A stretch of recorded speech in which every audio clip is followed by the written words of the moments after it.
I would say that if you looked at 2019, Kamala Harris, she might be like a California upper middle class progressive, but she was still a progressive, right? And She was then still a cop. the right guy. And I don't agree with all of the defund the police, this, that, the other. However, like if you ask me about like what's wrong with law enforcement, I can write you up a laundry list of things that I would absolutely change. And part of them is the spiritual violations of the Fourth Amendment, if not the actual legalistic violation of the Fourth Amendment. So for instance, But this seems completely wrong to me. It seems like you are a white person responding.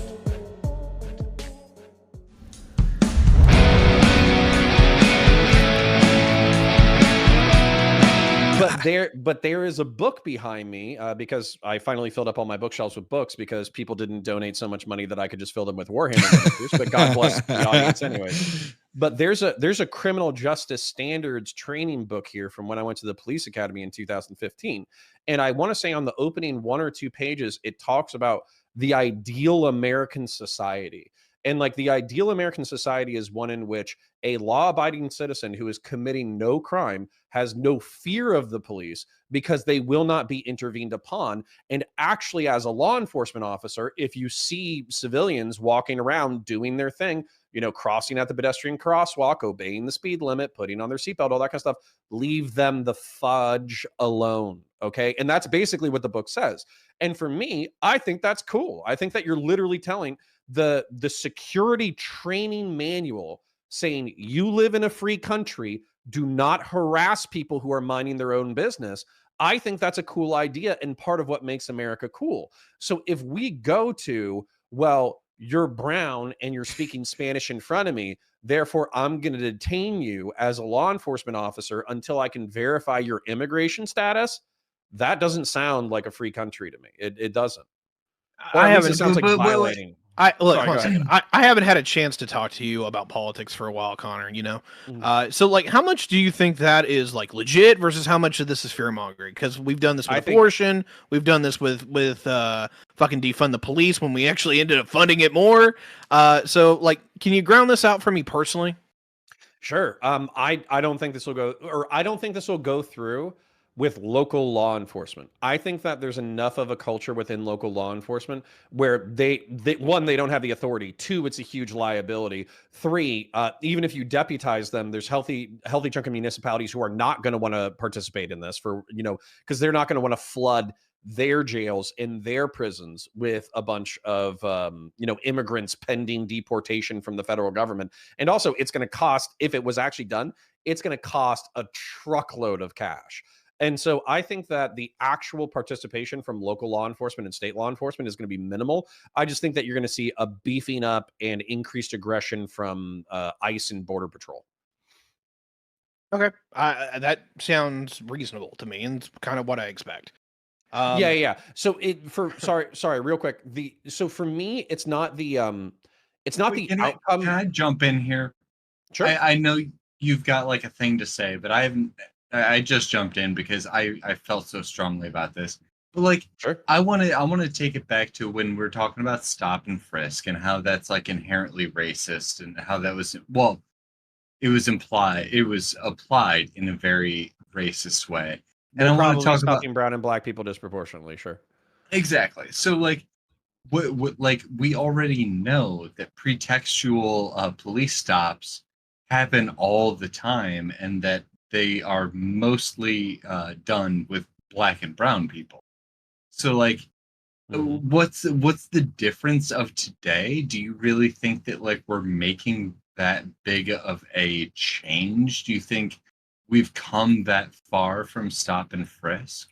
Because I Well, would I think argue that like we're still there and we're still doing that in like well, 90% of I'm going to say that situations. this depends on regional locality. Okay, so I am in Central Florida. We don't have stop and frisk here. Okay, if you're in a rough neighborhood, you might get like stop and frisk, but it's going to be like a Terry stop, right? So it's going to be like a investigative stop, and on top of that, you're going to have to articulate why you're doing the stop, et cetera, et cetera. Wait, but Whereas what no. But this seems completely wrong to me. It seems like you are a white person responding to, and you're okay, telling me what your experience has been. Because like No, I know hold on. I know that black was like people 10% that of walk my through. idea. Hey, Okay, yeah, I'm go sorry. ahead. Yeah, go ahead. So- Let him talk.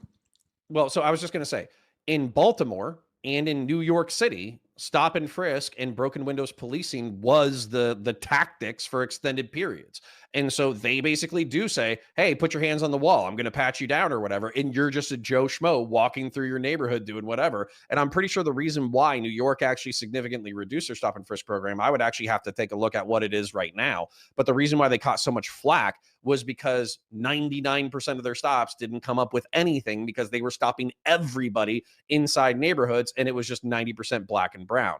So you're saying, like, what's the difference between where we're at now and where we're at then? And I would say what happens during stop and frisk now in New York and Baltimore in giant urban centers is you're going to get patted down and then you're going to get told to fuck off and go about your day. Whereas what could happen, I'm not saying it's going to, but what could happen if Trump said, oh, New York Police Department, you work for me now, you're deputized as like immigration officers, you would have them detain brown and black people and then check their immigration status over whether or not they're going to get carted up into a bus and shipped out of the country.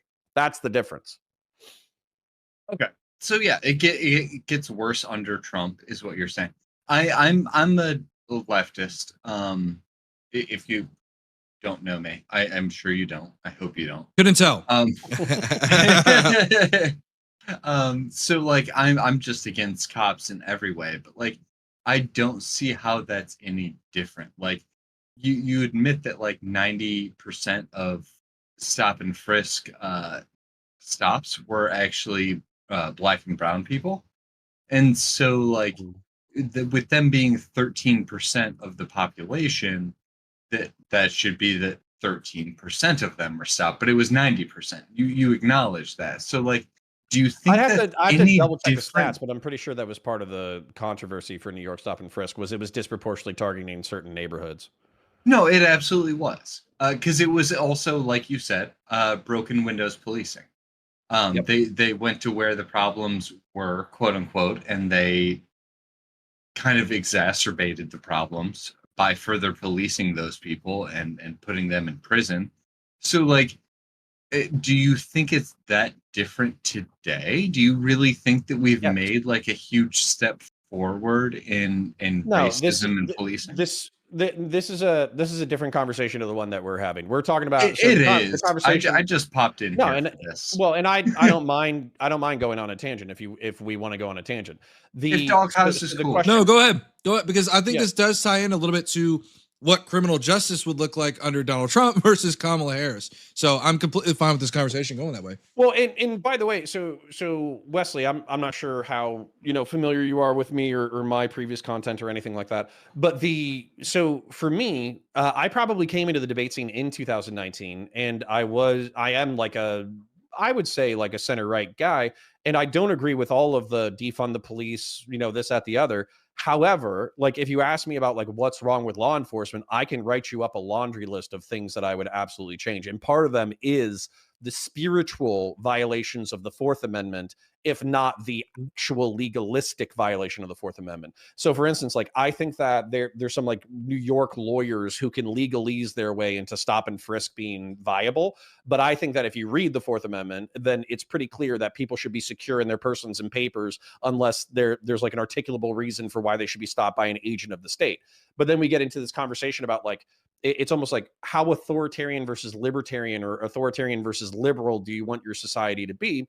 And I think that when it comes to cities, there's I'm sorry, I'm going on so many tangents, but you asked an important question. But I understand where you're going. So what I'm saying is we have to ask ourselves, do we want more danger but more freedom and to align with the principles that we supposedly wrote into our Constitution? Or do we want more security, but we want to violate the rights of our fellow citizens more aggressively? And so I think that when you're asking me like, well, is it really that different from today? I think Kamala Harris is the status quo, which you can have your criticisms of. I think Donald Trump is substantively more of a violation of the Constitution. I agree with your last two statements. I think Kamala is 100% status quo, and does not change anything. If anything, she may be even a little bit more regressive and conservative than Joe. But you understand, like, as a centrist or like a center right person, like, you're just saying good things. No, I like, know. This is like this is the weird thing that I've been going through in the last like few days. I've been processing this about like DoggHouse because DoggHouse is like a good friend of mine, and DoggHouse is like going towards Kamala now, and it's I'm like not going towards. I'll let you know, Wes. I'm gonna let it be known if it's not known already. I am 100% Kamala. I am a white dude for Harris. Okay, I don't care. Exactly. I'm all in, baby. I don't even care because I'm so. Well, exactly. No, you go off. I'm gonna make a slight differentiation from myself and DoggHouse, but please continue. Well, and I guess like it's been making me think because like every day my leftist friends that I'm like close with get further and further from voting for Kamala, and almost none of us are going to vote for Kamala at this point. And people like DoggHouse are gonna switch from voting for Trump to voting for Kamala, and it's just like more evidence of the Ratchet effect of and like. This is the bet. So this is the bet. I would say that if you looked at 2019, Kamala Harris, she might be like a California upper middle class progressive, but she was still a progressive, right? She was still a cop. I she's still she was still a major liberal at that point. Okay, but you say that, but we could find some pretty progressive clips from around 2019, and then also I'm pretty sure we found like she was tweeting out like the bond for BLM protesters like during the protests and the riots and stuff. Yeah. Like you can say that she's a cop, and by the way, based, but like there are plenty of things during that time frame that were fairly progressive. And I think her most progressive was let him finish up real quick, and then you can primaries, right? Sorry. Well, yes, but she was very progressive in the primary. In the primaries, I do agree that her rhetoric was extremely progressive, or maybe not extremely progressive to you. It was extremely progressive to me. Let's put it that way. But what I think has happened is, one, she was picked as the running mate for Biden, so she had to moderate because I think a Biden presidency was fairly moderate. And then I also think for two, she is making a calculated political bet that there are so many Republicans who are disaffected with Trump and MAGA, especially after 2020, especially after January 6th, that if she plays for the center, she will drag away more people from the center who would have voted for Trump previously than she will lose leftists. I think that is the electoral bet she's making right now. I completely agree. DoggHouse, is it cool if I respond?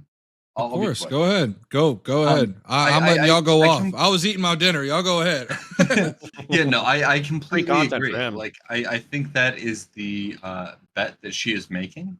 And I don't even think she's making the wrong bet because there's like not very many leftists in the country. And they're all watching Hassan's stream. None of them are you are spitting right now. So none of them are actually like paying attention to this shit. But what I'm trying to say is like, yes, she is making that bet, but that is the Ratchet effect. And that's what I'm talking about. Like I hear you, and I understand how that would be discouraging as a leftist. I just think that so for me, I haven't heard the left talk to anything that I cared about in a half decade to a decade. I've seen the right talk about things that I care about from a policy basis, but I've also seen them increasingly lose their frickin' minds and basically throw out the principles and values that brought me to the party in the first place. So if I can't identify with the fringe right, and if I can't identify with the left, having the left-wing party come my way, even incrementally, right? Like, dude, I'm almost 40. I do not believe politicians. When politicians tell me something, I expect them to deliver 10% of what they're promising me.